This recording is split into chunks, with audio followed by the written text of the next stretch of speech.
ఈరోజు మనం టీఎస్ టెట్లో భాగంగా paper 1 subject EVS topic air గురించి పరిశీలిద్దాం. ఈ టాపిక్ వెరీ ఇంపార్టెంట్. మనకు గాలి అనేది భూమి చుట్టూ ఆవరించి ఉన్న గాలిని వాతావరణం అంటారు.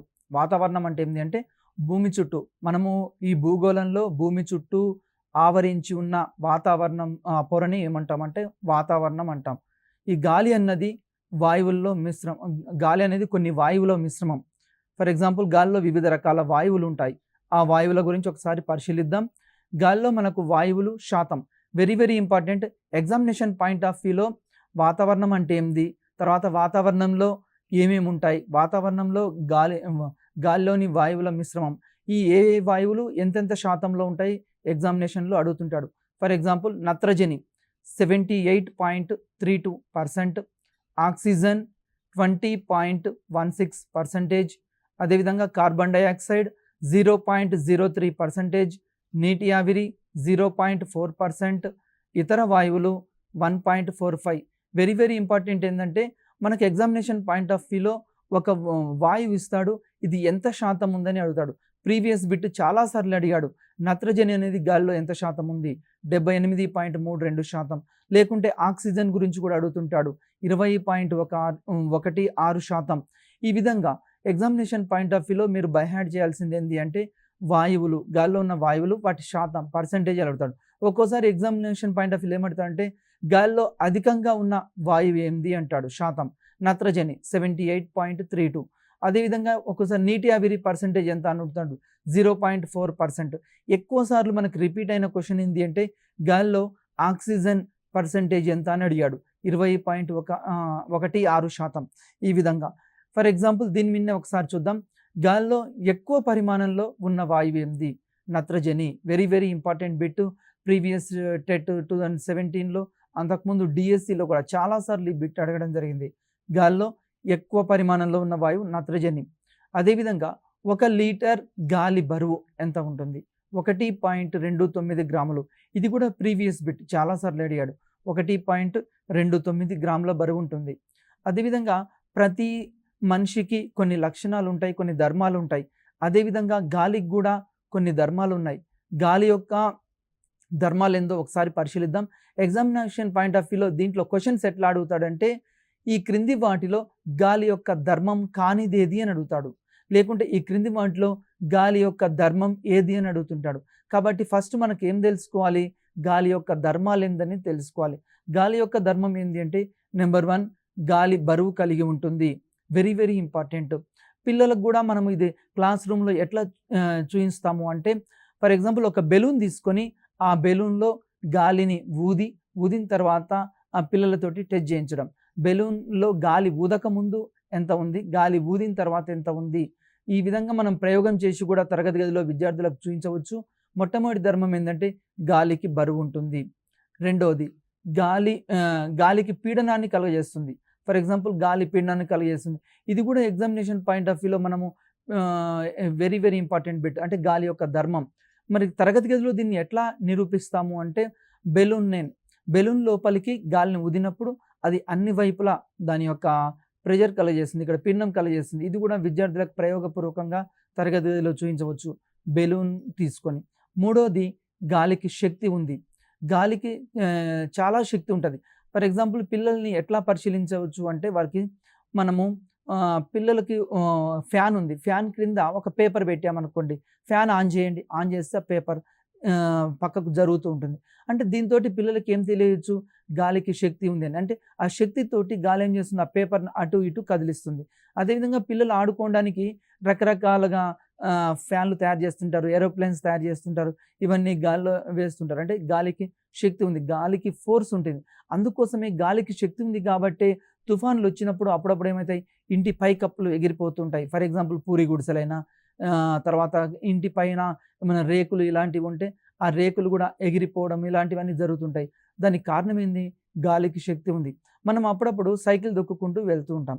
వెళ్ళినప్పుడు మనకు ఎదురుగా గాలి బాగా ఫోర్స్ తోటి వస్తుంది అనుకోండి, అప్పుడు మన సైకిల్ మనం ఎంత తొక్కినా కానీ వెనక్కిపోతుంటుంది. అంటే మనం అక్కడ ఎక్కువ గాలిని బలాన్ని ప్రయోగించాల్సి వస్తుంది.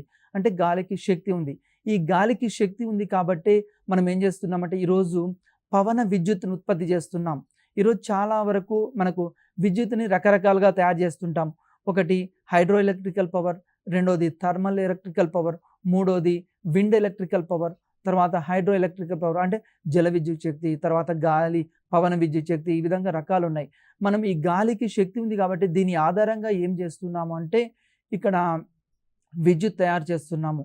అదేవిధంగా గాలిలో ఆక్సిజన్ నైట్రోజన్ల నిష్పత్తి వెరీ వెరీ ఇంపార్టెంట్ బిట్. ఇది చాలాసార్లు ఎగ్జామినేషన్ పాయింట్ ఆఫ్ వ్యూలో మనని అడగడం జరిగింది. గాలిలో ఆక్సిజన్ నైట్రోజన్ల నిష్పత్తి ఎంత అని. 1:4. ఇక్కడ కన్ఫ్యూజ్ కావద్దు. ఒకసారి ఎగ్జామినేషన్ పాయింట్ ఆఫ్ వ్యూలో ఏమిస్తారంటే ఫస్ట్ ఆక్సిజన్ ఇచ్చిండా నైట్రోజన్ ఇచ్చిండా విద్యార్థులు గుర్తుపట్టాలి. ఎందుకంటే చాలాసార్లు ఎగ్జామినేషన్ పాయింట్ ఆఫ్ వ్యూలో అడుగుతాడు. ఆక్సిజన్ ఇస్తే 1%, తర్వాత 1%, తర్వాత నైట్రోజన్ 4%. అంటే గాలిలో 1:4% ఆక్సిజన్ నైట్రోజన్ల నిష్పత్తి. ఇది చాలాసార్లు ఎగ్జామినేషన్ పాయింట్ ఆఫ్ వ్యూలో అడగడం జరిగింది. గాల్లో ఇతర వాయువులు, మరి గాల్లో ఇంకా ఏమేమి వాయువులు ఉన్నాయి? గాల్లో జడ వాయువులు ఉంటాయి. వెరీ వెరీ ఇంపార్టెంట్ అండి. గాల్లో ఇంకా జడ వాయువులు ఉంటాయి. దీంట్లో helium, neon, organ, krypton, xenon ఇలాంటి గాల్లో కొన్ని జడ వాయువులు ఉన్నాయి. మరి గాల్లో నత్రజని ఘన పరిమాణం, ఇది కూడా వెరీ వెరీ ఇంపార్టెంట్. చాలాసార్లు ఎగ్జామినేషన్ పాయింట్ ఆఫ్ వ్యూలో అడగడం జరిగింది. గాల్లో నత్రజని ఘన పరిమాణం ఎంత? 4/5 వంతు. 4/5 వంతు వెరీ వెరీ ఇంపార్టెంట్, చాలాసార్లు అడిగాడు. అదేవిధంగా బరువు 3/4 వంతు. నెక్స్ట్ అదేవిధంగా భూ వాతావరణాన్ని ఉష్ణోగ్రతల్లో ఉండే మార్పుల ఆధారంగా 5 పొరలుగా విభజించవచ్చు. భూమి మీద ఏమి వ్యాపించి ఉందని చెప్పాము? ఫస్టే గాలి వ్యాపించి ఉంది. ఈ గాలినే వాతావరణం అంటాం. ఈ వాతావరణము మొత్తం ఎన్ని పొరలుగా ఉంది అంటే 5 పొరలుగా ఉంది. ఎగ్జామినేషన్లో ప్రీవియస్ బిట్ ఇది కూడా. ఎన్ని పొరలుగా ఉన్నది? 5 పొరలు. నెంబర్ 1 ట్రోపో ఆవరణం, నెంబర్ 2 స్ట్రాటో ఆవరణం, నెంబర్ 3 మెసో ఆవరణం, తర్వాత థర్మో ఆవరణం, నెక్స్ట్ ఎక్సో ఆవరణం. మరి వీటి గురించి కూడా ఒక్కొక్క దాన్ని పరిశీలిద్దాం. ఇక్కడ ట్రోపో ఆవరణం. ఇది ఎగ్జామినేషన్ పాయింట్ ఆఫ్ వ్యూలో వెరీ వెరీ ఇంపార్టెంట్. ఎట్లా అడుగుతాడంటే బిట్, భూమికి అతి దగ్గరగా గల వాతావరణంలోని పొర ఏది అంటాడు. భూమికి అతి దగ్గరగా గల వాతావరణ పొర ఏది అంటే ఇక్కడ ట్రోపో ఆవరణం. భూమికి అతి దగ్గరగా ఉన్నది అంటే మన చుట్టూ ఉన్నది ఏంటిది? ట్రోపో ఆవరణం. ట్రోపోస్పియర్ పైన ట్రోపోపాస్ ఉంటుంది. మనం పీల్చుకునే ఆక్సిజన్ కూడా ట్రోపోస్పియర్లోనే ఉంది. మనం ఇప్పుడు ఆక్సిజన్ పీల్చుకున్నాం. గాలి మనకిప్పుడు జీవించడానికి, మనకైనా సరే అంటే జంతువులకి, తర్వాత పక్షులకి, తర్వాత ఇతర రకాలకి, మొక్కలకి అన్నింటికీ ప్రాణవాయువు ఏంటంటే ఆక్సిజన్. మరి ఈ ఆక్సిజన్ ఏ ఆవరణంలో ఉంటుంది? ట్రోపో ఆవరణంలో ఉంటుంది. అంటే మనము విడిచిన కార్బన్ డైఆక్సైడ్ని మొక్కలు గ్రహిస్తాయి, మొక్కలు విడిచిన ఆక్సిజన్ని మనం గ్రహిస్తూ ఉంటాం. మనం ఈ ఆక్సిజన్ ఎక్కడ ఉంది అంటే ట్రోపోస్పియర్లోనే ఉంది. అప్పుడప్పుడు బిట్ ఎట్లా అడుగుతాయంటే ఎగ్జామినేషన్ పాయింట్ ఆఫ్ వ్యూలో ఆక్సిజన్ ఏ ఆవరణంలో ఉంది అంటాడు. ట్రోపోస్పియర్లో ఉంది.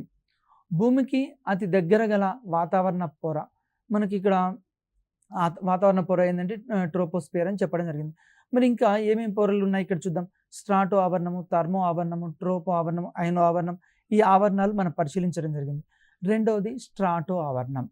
స్ట్రాటో ఆవరణం ఎట్లా ఉంటుంది అంటే చాలా పొడిగా ఉంటుంది. స్ట్రాటో ఆవరణం ఎట్లా ఉంటుంది? చాలా పొడిగా ఉంటుంది. ఇక్కడ గాలిలో నీటి ఆవిరి తక్కువగా ఉంటుంది. నీటి ఆవిరి ఎట్లా ఉంటుంది అంటే స్ట్రాటో ఆవరణంలో తక్కువగా ఉంటుంది. స్ట్రాటో ఆవరణం యొక్క ప్రత్యేకత ఏంటంటే ఇది పొడిగా ఉంటుంది. ఇక్కడ గాలిలో నీటి ఆవిరి కూడా తక్కువగా ఉంటుంది. నెక్స్ట్ ట్రోపో ఆవరణం. ట్రోపో ఆవరణం మరియు స్ట్రాటో ఆవరణం మధ్య ఒక పొర ఉంటుంది. అదేంటిది అంటే ఓజోన్ పొర. Very very important. మనకు ఓజోన్ పొర వేటి మధ్య ఉంటుంది అంటాడు. ట్రోపో ఆవరణము, స్ట్రాటో ఆవరణం మధ్య ఓజోన్ పొర ఉంటుంది. ఓజోన్ అణువు యొక్క formula very very important bit. ఇది చాలాసార్లు ప్రీవియస్ ఎగ్జామ్లో అడిగాడు. O3 ఓజోన్ యొక్క ఇక్కడ ఫార్ములా అంటాడు. O3ని మనం ఓజోన్ అంటాం. స్ట్రాటో ఆవరణం నుండి పైకి పోతుంటే ఉష్ణోగ్రతలు పెరుగుతాయి. మనకు స్ట్రాటో ఆవరణం నుండి పైకి వెళ్తూ ఉంటే ఉష్ణోగ్రతలు ఏమవుతాయంటే పెరుగుతాయి. స్ట్రాటో ఆవరణంలో ఉన్న ఓజోన్ సూర్యుని నుండి వచ్చి అతి నీలలోహిత వికిరణాల నుండి శక్తిని గ్రహించి ఈ పొర ను వేడి చేస్తుంది. మనకు ఎగ్జామినేషన్ పాయింట్ ఆఫ్ వ్యూలో ఇక్కడ బిట్ ఎట్లా అడుగుతారంటే సూర్యుని నుండి వచ్చే అతి నీలలోహిత కిరణాలని ఇక్కడ ఏమి ఆపుతుంది? ఏమి ఆపుతదంటే ఓజోన్ పొర ఆపుతది. ఎందుకంటే ఒకవేళ ఓజోన్ పొర గనక లేకుంటే ఆ సూర్యుని నుండి వచ్చే అతి నీలలోహిత కిరణాలు మన మీద గనక ప్రసరింపజేస్తే మనకు క్యాన్సర్ ఇట్లాంటివి రావడానికి అవకాశం ఉంది. అదేవిధంగా కొన్ని రకాల జబ్బులు రావడానికి అవకాశం ఉంది. కాబట్టి ఈ ఓజోన్ పొర ఏం చేస్తుంది అంటే సూర్యుని నుండి వచ్చే అతి నీలలోహిత కిరణాలను ఇక్కడ అడ్డుకుంటుంది. మనకు మరి ఈ ఓజోన్ పొర అనేది వెరీ వెరీ ఇంపార్టెంట్. మరి దీన్ని రక్షించాలి అంటే ఏం చేయాలి? మొక్కలు ఎక్కువగా పెంచాలి. మొక్కల్ని, చెట్లని ఎక్కువగా పెంచాలి. మనము అందుకోసమే తెలంగాణ ప్రభుత్వం కూడా ఈరోజు ఏం చేస్తుంది అంటే హరితహారం అనే ప్రోగ్రామ్‌ని తీసుకోవడం జరిగింది. ఈ హరితహారం అనే ప్రోగ్రామ్ కింద మనం మొక్కల్ని ఎక్కువగా నాటుతున్నాం. Very very important. ఎక్కడైతే అడవులు దట్టంగా ఉంటాయో అక్కడ ఓజోన్ పొర ఎక్కువగా ఉంటుంది. మరి నేడు ఏమవుతుంది? పారిశ్రామిక విప్లవం ద్వారా రావడం ద్వారా, పరిశ్రమలు ఎక్కువగా ఉండడం ద్వారా ఈ ఓజోన్ పొర అనేది క్రమేపీ దాని మందం తగ్గుతుంది. ఒకవేళ భవిష్యత్తులో ఈ ఓజోన్ పొర గనక లేకుంటే మనకేమవుద్దంటే సూర్యుని నుండి వచ్చే అతి నీలలోహిత కిరణాలు మన మీద ప్రసరింపజేసినప్పుడు రకరకాల చర్మ వ్యాధులు రావడానికి అవకాశం ఉంది. కాబట్టి ఈ ఓజోన్ పొర మనని రక్షిస్తూ ఉంది. తర్వాత ఓజోన్ పొరను 1913లో చార్లెస్ ఫ్యాబ్రీ మరియు హెన్రీ బ్యూసన్ అనే ఇద్దరు కనుగొనడం జరిగింది. Very very important bit. ఇది చాలాసార్లు ఎగ్జామినేషన్లో అడిగాడు. ఓజోన్ పొరను ఎప్పుడు కనుగొన్నారు? 1913వ సంవత్సరంలో ఎవరు? చార్లెస్ ఫ్యాబ్రీ మరియు హెన్రీ బ్యూసన్లు ఓజోన్ పొరను కనుగొనడం జరిగింది. సూర్యుని యొక్క అతి నీలలోహిత వికిరణానికి వ్యతిరేకంగా భూమికి ఒక కవచంగా ఓజోన్ పొర పనిచేస్తుంది. ఈ ఓజోన్ పొర ఎట్లా పనిచేస్తుంది అంటే సూర్యుని నుండి వచ్చే అతి నీలలోహిత కిరణాలని ఇది అడ్డుకుంటుంది. Very very important bit. ఇది చాలాసార్లు ఎగ్జామినేషన్ పాయింట్ ఆఫ్ వ్యూలో అడగడం జరిగింది. తర్వాత వాతావరణంలో క్లోరోఫ్లోరో కార్బన్లు సిఎఫ్సిలు అంటాం మరియు కొన్ని కాలుష్య కారకాలు ఓజోన్ పొర క్షీణత కారణమవుతున్నాయి. ఈరోజు ఓజోన్ పొర క్షీణించడానికి ప్రధాన కారణం ఏంటి అంటే వాతావరణంలో ఉన్న క్లోరోఫ్లోరో కార్బన్స్. ఈ క్లోరోఫ్లోరో కార్బన్స్ ఏం చేస్తున్నాయి అంటే వాతావరణాన్ని కలుషితం చేస్తున్నాయి. ఓజోన్ పొరను కూడా ఇక్కడ ఏం చేస్తున్నాయి అంటే క్షీణిస్తుంది. ఎందుకు అంటే నేడు సాంకేతికంగా మనం బాగా డెవలప్ అయినాము. ఎప్పుడైతే ప్రపంచవ్యాప్తంగా పారిశ్రామిక విప్లవం వచ్చిందో పారిశ్రామిక విప్లవం రావడం ద్వారా ఇండస్ట్రియలైజేషన్ బాగా పెరిగింది. పరిశ్రమలు బాగా పెరిగాయి. పరిశ్రమలు బాగా పెరగడం ద్వారా వాతావరణ కాలుష్యము, తర్వాత జల కాలుష్యము, నీటి కాలుష్యము ఇలాంటివన్నీ మనకు క్రమేపీ ఎక్కువగా ఉన్నాయి. వీటి కారణంగా వాతావరణంలో క్లోరోఫ్లోరో కార్బన్స్ పెరుగుతున్నాయి. దీనికి ప్రధాన కారణం ఏంటి అంటే మనం పరిశ్రమలు ఎక్కువగా ఎస్టాబ్లిష్ చేయడం. దీని ద్వారా వాతావరణంలో ఓజోన్ పొర అనేది క్రమేపీ క్షీణిస్తూ ఉంది. మరి దీన్ని క్షీణించడానికి మరి ఒక కారణం కూడా ఏంటంటే రిఫ్రిజిరేటర్స్. మనం ఎక్కువగా ఈరోజు రిఫ్రిజిరేటర్స్ వాడుతున్నాం. ఇది కూడా ఓజోన్ పొర క్షీణించడానికి మరి ఒక కారణం అవుతుంది. అదేవిధంగా ప్లాస్టిక్ పెయింట్లు, తర్వాత ప్లాస్టిక్, అదేవిధంగా ఏరోసెల్ పరిశ్రమల కారణంగా ఈ కాలుష్యం ఎక్కువగా అవుతుంది. ఈరోజు వాతావరణ కాలుష్యము ఎందుకు ఎక్కువగా అవుతుంది అంటే మనం వాడే ఎలక్ట్రానిక్ గూడ్స్ ద్వారా, వివిధ రకాల ఫ్యాక్టరీల ద్వారా వాతావరణంలో ప్లాస్టిక్ కూడా మనం ఎక్కువగా యూజ్ చేస్తున్నాం. ఈరోజు ప్లాస్టిక్ ఎక్కువగా యూజ్ చేయడం ద్వారా అవి వాతావరణంలో ఎక్కువ ఏమవుతుంది అంటే కరగట్లేదు. అంటే పర్యావరణంలో కరగకుండా క్లోరోఫ్లోరో కార్బన్స్ తర్వాత వాతావరణ కాలుష్యం కావడానికి ఎక్కువగా కారణమవుతుంది. దీని ద్వారా ఓజోన్ పొర అనేది క్షీణిస్తుంది. మరి దీన్ని నియంత్రించడానికి మనం ఏం చేయాలంటే చెట్లు ఎక్కువగా పెంచాలి, అడవుల్ని ఎక్కువగా పెంచాలి, అడవుల్ని రక్షించాలి. భూమి మీద 33% అడవులు ఉండాలి.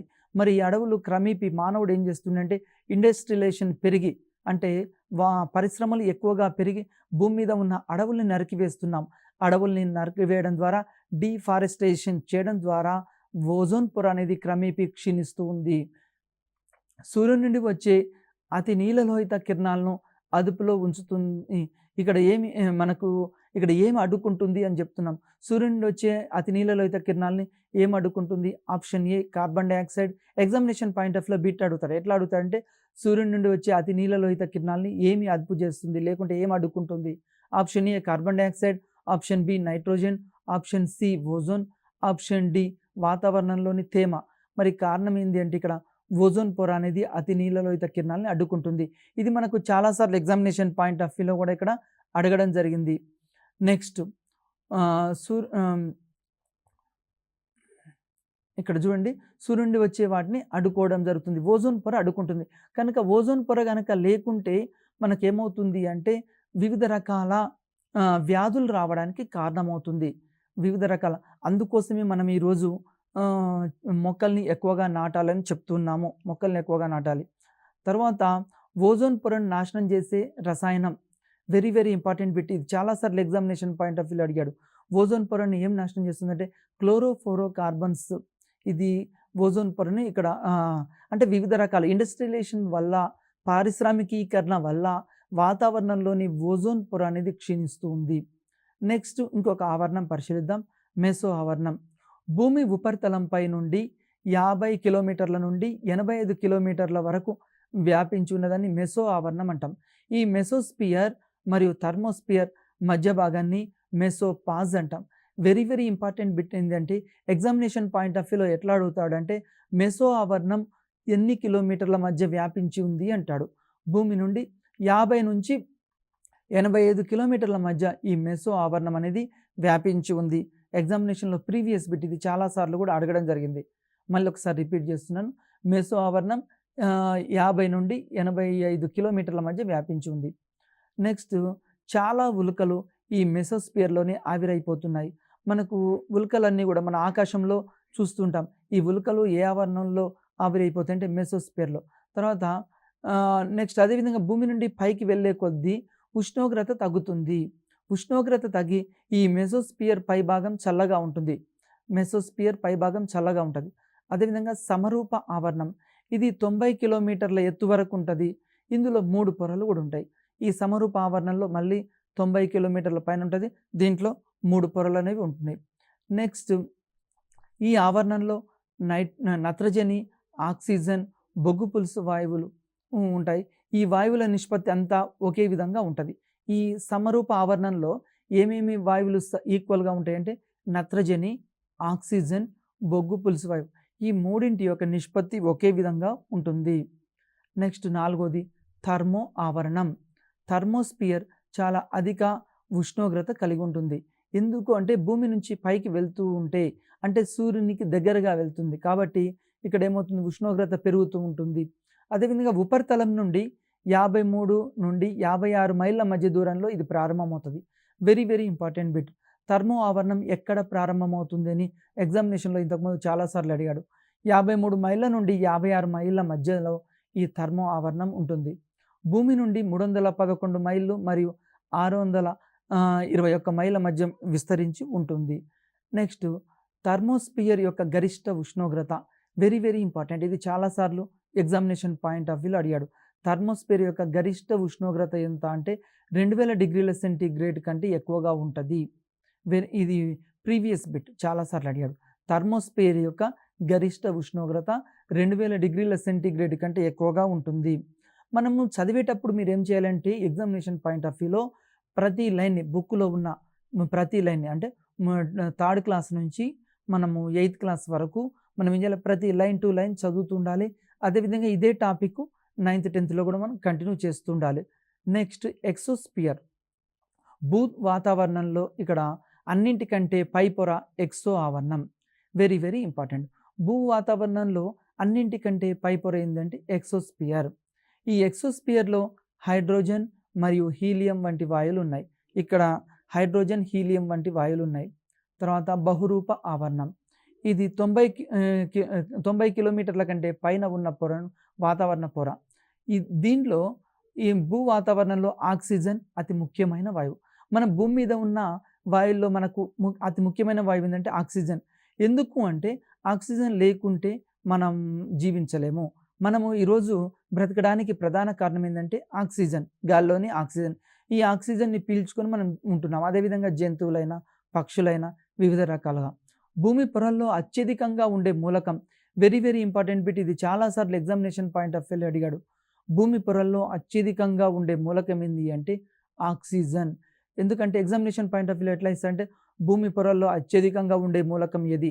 Option A carbon dioxide, option B oxygen, option C nitrogen, option D helium. మరి భూమి పొరల్లో అత్యధికంగా ఉండే మూలకం ఏంటంటే ఆక్సిజన్. Correct answer oxygen.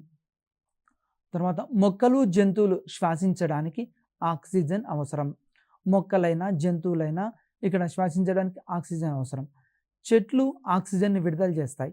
ఇది ఏ విధంగా అంటే ఉదయం పూట సూర్యుడు ఉదయించిన తర్వాత సూర్యుడి నుండి వచ్చే సూర్యరశ్మిని ఏం చేస్తాయి చెట్లు గ్రహిస్తాయి. గ్రహించి అదేవిధంగా సూర్యరశ్మిని గ్రహించి భూమిలోని వేర్ల నుంచి నీటిని తీసుకొని మనకు కావలసిన ఆక్సిజన్ అవి విడుదల చేస్తాయి చెట్లు. మనల్ని దీన్ని ఇక్కడ మనం కిరణజన్య సంయోక్రియ అంటాం. ఏం చేస్తుంది చెట్లు ఆక్సిజన్ని విడుదల చేస్తాయి. ఆక్సిజన్ నీటిలో కరుగుతుంది. Very very important bit. ఇది చాలాసార్లు ఎగ్జామినేషన్ పాయింట్ ఆఫ్ వ్యూ అడిగారు. ఆక్సిజన్ దేంట్లో కరుగుతుంది? నీటిలో కరుగుతుంది. అదేవిధంగా రోగులు, పర్వతారోహకులు, రోదసి యాత్రికులు శ్వాస కోసం ఆక్సిజన్ ఉపయోగిస్తారు. ఎగ్జామినేషన్ పాయింట్ ఆఫ్ వ్యూలో ఏమడుగుతాడంటే రోగులైనా అంటే వివిధ రకాల వ్యాధులు. ఫర్ ఎగ్జాంపుల్ మనము కరోనా అప్పుడు చూసాం. చాలామందికి అప్పుడు ఏం కొరత ఏర్పడ్డది? ఆక్సిజన్ సిలిండర్ల కొరత ఏర్పడ్డది. మరి ఈ ఆక్సిజన్ అనేది వెరీ వెరీ ఇంపార్టెంట్. అంటే కొద్దిమంది హాస్పిటల్లో ఏం చేస్తుంటారంటే రోగులకి మనకు ఎమర్జెన్సీ టైంలో ఆక్సిజన్ అందిస్తుంటాం. రోగులు, తర్వాత పర్వతారోహకులు. ఎందుకంటే పర్వతాలు చాలా ఎత్తులో ఉంటాయి కాబట్టి వాటి మీదకి పర్వతారోహకులు వెళ్తూ ఉంటారు. అప్పుడు కూడా ఈ ఆక్సిజన్ అవసరం.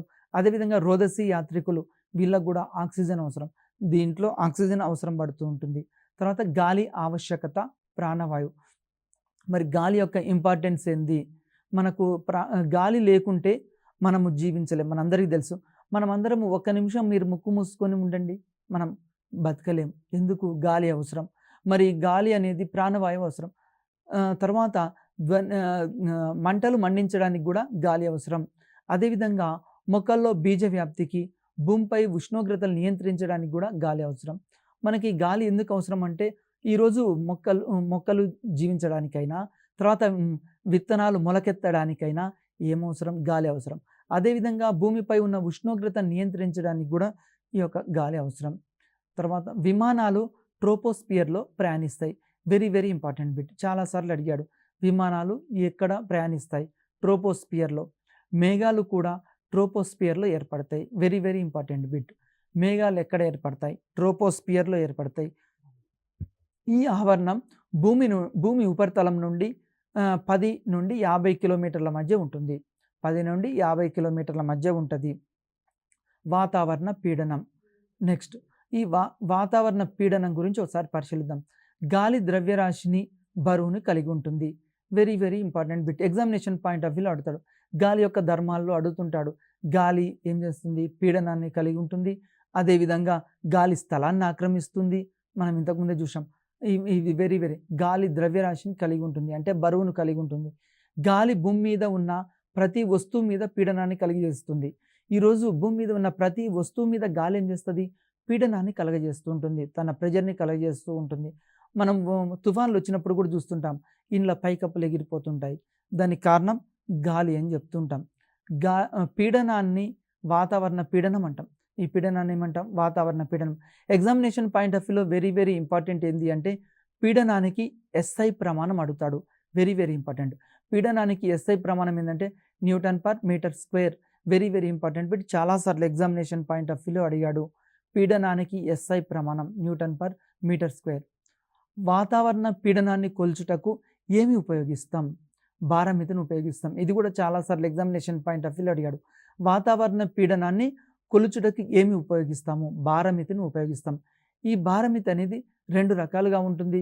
ఒకటి ద్రవ బారోమీటర్లు, రెండోది అనార్ధ బారోమీటర్లు. తర్వాత ఇంకొక ఇంపార్టెంట్ బిట్ ఏంటి అంటే తొట్టి బారోమీటర్ని నిర్మించిన వారు ఎవరు అంటాడు. టారిసెల్లి. Very very important. తొట్టి బారోమీటర్ని నిర్మించింది ఎవరంటే టారిసెల్లి. బారోమీటర్ని ఉపయోగించి వాతావరణ పీడనాన్ని బట్టి ఇక్కడ వర్షం లేక తుఫాన్లని ఇక్కడ కనుగొనవచ్చు. మనం వర్షాన్ని అంటే ముందుగానే ఊహిస్తాము. వాతావరణ పీడనాన్ని ఆధారంగా చేసుకొని మనం ఏం చేస్తాం? వర్షం వస్తుందా, తుఫాను వస్తుందా, భవిష్యత్తులో ఏం సంభవించబోతుంది అనేది కనుగొంటూ ఉంటాము. బారోమీటర్ యందు పాదరస మట్టం నిదానంగా తగ్గిన రాబో వర్షాన్ని సూచించును. Very very important. Examination point of వ్యూలో ఎట్లా అడుగుతాడు అంటే బారోమీటర్ యందు పాదరస మట్టం అనేది నిదానంగా తగ్గుతుందని. ఇది దేనికి సూచిక అంటాడు? రాబో వర్షానికి సూచిక. పాదరస మట్టం అనేది హఠాత్తుగా పడిపోతే దేనికి సూచిక అంటాడు? తుఫానికి సూచిక. Very very important. ఇది చాలా సార్లు అడిగాడు. పా బారమితి యందు పాదరస మట్టం నిదానంగా తగ్గుతేనేమో రాబో వర్షానికి సూచిక, హఠాత్తుగా పడిపోతేనేమో తుఫానులకు సూచిక. 14 బారమితిని ప్రమాణ బారమితిగా మనం భావిస్తాము, ఉపయోగిస్తాము. ఇంకొక ఇంపార్టెంట్ బిట్ ఏంది అంటే సాధారణ వాతావరణ పీడనం 76 సెంటీమీటర్లు లేదా 760 మిల్లీమీటర్లు. నెక్స్ట్ పాదరస స్తంభంపై ఏర్పడిన ఖాళీ ప్రదేశం దాన్ని ఏమంటామంటే టారిసెల్లి శూన్య ప్రదేశం అంటాం. వెరీ వెరీ ఇంపార్టెంట్ బిట్ అండి ఇది. పాదరస స్తంభంపై ఏర్పడిన ఖాళీ ప్రదేశాన్ని టారిసెల్లి శూన్య ప్రదేశం అంటూ ఉంటాం. నెక్స్ట్ సముద్ర మట్టం కన్నా దిగువ ఉన్న ప్రదేశాల్లో బారమితిలోని పాదరసం ఎత్తు ఎక్కువ అవుతుంది. ఎత్తైన ప్రదేశాలకు పోయిన కొలది పాదరస మట్టం ఏమవుతుంది? తగ్గుతూ ఉంటుంది. ఇది వెరీ వెరీ ఇంపార్టెంట్. తర్వాత సముద్ర మట్టం నుండి ప్రతి 272.7 మీటర్ల ఎత్తుకి పోయిన 2.54 సెంటీమీటర్ల పీడనం తగ్గుతుంది. ఇది ప్రీవియస్ బిట్, చాలాసార్లు అడిగాడు. అదేవిధంగా 272.7 మీటర్ల లోతుకి పోయిన 2.54 సెంటీమీటర్ల పీడనం పెరుగును. ఇది ఎగ్జామినేషన్ పాయింట్ ఆఫ్ వ్యూలో అడిగాడు. Next radar, very very important bit. ఇది చాలాసార్లు ఎగ్జామినేషన్లో రాడార్ అబ్రివేషన్ అడిగడం జరిగింది. Radio direction and ranging. Next అదేవిధంగా వాతావరణ శాస్త్రవేత్తలు అవపాతం మరియు గాలిని పర్యవేక్షించడానికి రాడార్ని ఉపయోగిస్తారు. ఈ రాడార్ దేనిపై పనిచేస్తుంది అంటాడు? పరావర్తనంపై ఇది పనిచేస్తూ ఉంటుంది. నెక్స్ట్ అవపాతం, సుడిగాళ్ళు, ఉరుములతో కూడిన తుఫాన్లు వంటి వాతావరణ మార్పులను రాడార్ని ఉపయోగించి ముందుగానే ఊహించవచ్చు. అంటే గాలిలో తుఫాన్లు ఎప్పుడు వస్తాయి, దేనితోటి కనుక్కుంటాం? ఇక్కడ రాడార్ను ఉపయోగించి కనుక్కుంటాం. అదేవిధంగా సముద్రంలో ఇప్పుడు నావికులు ఉన్నారు, వాళ్ళు కూడా ఏం చేస్తుంటారు? రాడార్ను ఉపయోగించి రాబోయే తుఫాన్లని వీటిని ముందుగానే కనుగొంటుంటారు. తుఫాన్లో రాకను ముందుగా సూచించు పరికరం ఆప్షన్ ఏ బారోమీటర్, తర్వాత option B anemometer, option C radar, option D గాలిమర. ఇక్కడ రాడార్ను ఉపయోగించి మనము తుఫాన్ని కనుగొంటాం. వాతావరణ పీడనం సాంద్రతపై ఆధారపడితే వాతావరణ సాంద్రత, ఉష్ణోగ్రత మరియు ఆర్ద్రతలపై ఆధారపడుతుంది. ఇది కూడా మనకు ఎగ్జామినేషన్లో అడుగుతుంటాడు. అదేవిధంగా ఉష్ణోగ్రత ఎక్కువైతే వాతావరణ సాంద్రత తగ్గుతుంది. Very very important bit. ఉష్ణోగ్రత ఎక్కువైతే ఏమంటాడు? వాతావరణ సాంద్రత తగ్గుతుంది. అదేవిధంగా తడిగాలి సాంద్రత పొడిగాలి సాంద్రత కన్నా తక్కువగా ఉంటుంది. ఎగ్జామినేషన్లో ఇది కూడా అడిగాడు చాలాసార్లు. ఉపగ్రహాలు, రాడార్ల ద్వారా తుఫాన్లని మనం ముందుగానే ఊహించవచ్చు. మనం ఈరోజు రాబోయే తుఫాన్లని ఎట్లా కనుగొంటున్నాము అంటే ఉపగ్రహాలు, శాటిలైట్స్ ద్వారా, తర్వాత రాడార్ల ద్వారా మనం కనుగొంటున్నాం. నెక్స్ట్ ఇంకొక ఇంపార్టెంట్ బిట్ ఏంటంటే ఇంక్ పిల్లర్ డాష్ ఆధారంగా పనిచేస్తుంది. ఇది వెరీ వెరీ ఇంపార్టెంట్. గాలి పీడనం ఆధారంగా పనిచేస్తుంది. ఈ ఇంక్ పిల్లర్ ఏ సూత్రం ఆధారంగా పనిచేస్తుందంటే గాలి పీడనం ఆధారంగా. నెక్స్ట్ ఆర్ద్రత, గాలిలోని నీటి ఆవిరి శాతాన్ని ఆర్ద్రత అంటాం. గాలిలోని నీటి ఆవిరి శాతాన్ని ఏమంటాం? ఆర్ద్రత అంటాం. ఆర్ద్రతని హైగ్రోమీటర్ అనే పరికరం ఉపయోగించి కొలుస్తారు. Very very important bit. ఇంతకుముందు చాలాసార్లు అడిగాడు. ఆర్ద్రతని దేని ఆధారంగా? హైగ్రోమీటర్. నెక్స్ట్ సాపేక్ష ఆర్ద్రత ఈజ్ ఈక్వల్ టు వాస్తవ ఆవిరి పీడనం బై సంతృప్తి ఆవిరి పీడనం ఇంటూ 100%. అదేవిధంగా సాపేక్ష ఆర్ద్రతను స్లింగ్ సైక్రోమీటర్ సహాయంతో కొలుస్తారు. ఇది కూడా ప్రీవియస్ బిట్ అండి. గాలిలోని నీటి ఆవిరి శాతాన్ని ఈ విధంగా పిలుస్తారు. ఇది ప్రీవియస్ బిట్, చాలాసార్లు అడిగాడు. ఆప్షన్ ఏ వాతావరణం, ఆప్షన్ బి వర్షపాతం, ఆప్షన్ సి ఆర్ద్రత, ఆప్షన్ డి వాతావరణ పీడనం. ఇక్కడ ఆన్సర్ ఏంటి అంటే ఆర్ద్రత. మనం ఎగ్జామినేషన్ పాయింట్ ఆఫ్ వ్యూలో చదివేటప్పుడు ప్రతి అంశాన్ని క్షుణ్ణంగా పరిశీలించాలి. ఇక్కడ మనకు ప్రీవియస్ బిట్స్ అనేవి ఎక్కువగా వస్తున్నాయి, రిపీట్ అవుతుంటాయి. కాబట్టి మనం కరెక్ట్ ఆన్సర్ ఏంటంటే ఆర్ద్రత. నెక్స్ట్ గాలిలో ఆర్ద్రతను కొలుచుటకు ఉపయోగించు పరికరం. ఇది కూడా ప్రీవియస్ బిట్ అండి.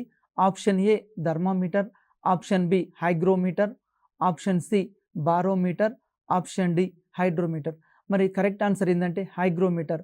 అంటే జనరల్గా మనం ఆర్ద్రతను కొలవడానికి ఏం ఉపయోగిస్తుంటామంటే హైగ్రోమీటర్ని ఉపయోగిస్తుంటాం. ఎగ్జామినేషన్ పాయింట్ ఆఫ్ వ్యూలో మనము విద్యార్థులు ఏం చేయాలంటే ప్రతి అంశాన్ని ఇక్కడ చదువుకుంటూ వెళ్తూ ఉండాలి. నెక్స్ట్ అదేవిధంగా పవనం. పవనం అంటే ఏంది? కదిలే గాలిని పవనం అంటాం. సాధారణంగా చల్లని గాలులు అధిక పీడన ప్రదేశం నుండి అల్పపీడన ప్రదేశం వైపు పోతుంటాం. మనం అప్పుడప్పుడు చూస్తుంటాం ఎండాకాలంలో ఏమవుతుంది, గాలి ఒక ప్రదేశం నుండి మరొక ప్రదేశానికి పోతుంది. అంటే చల్లని గాలులు అధిక పీడనం నుండి అల్పపీడన ప్రదేశానికి కదులుతూ ఉంటాయి. నెక్స్ట్ పవనాల కదలికకు కారణం ఏంది? ఇది కూడా ఎగ్జామినేషన్ పాయింట్ ఆఫ్ వ్యూలో మనకు చాలాసార్లు అడిగాడు. ఆప్షన్ ఏ భూమి మీద సమానమైన వేడి, ఆప్షన్ బి వేడి స్థిరంగా ఉండడం, ఆప్షన్ సి నీరు ఏర్పడడం, ఆప్షన్ డి భూమి మీద వేడి వ్యత్యాసాలు. పవనాల కదలికకు కారణం ఏంది అంటే కరెక్ట్ ఆన్సర్ ఆప్షన్ డి భూమి మీద వేడి వ్యత్యాసాలు. కాబట్టి మనము ఈ చాప్టర్లో ఏం పరిశీలించామంటే గాలి యొక్క ధర్మాలు ఏంది, తర్వాత ఎగ్జామినేషన్ పాయింట్ ఆఫ్ వ్యూలో క్వశ్చన్స్ ఎట్లా వస్తాయంటే మనం లైన్ టు లైన్ చదువుకొని ఎక్కువ మార్కులు సాధించండి. మరి ఒక చాప్టర్ తోటి మరొక ఎపిసోడ్లో కలుద్దాం. నమస్తే.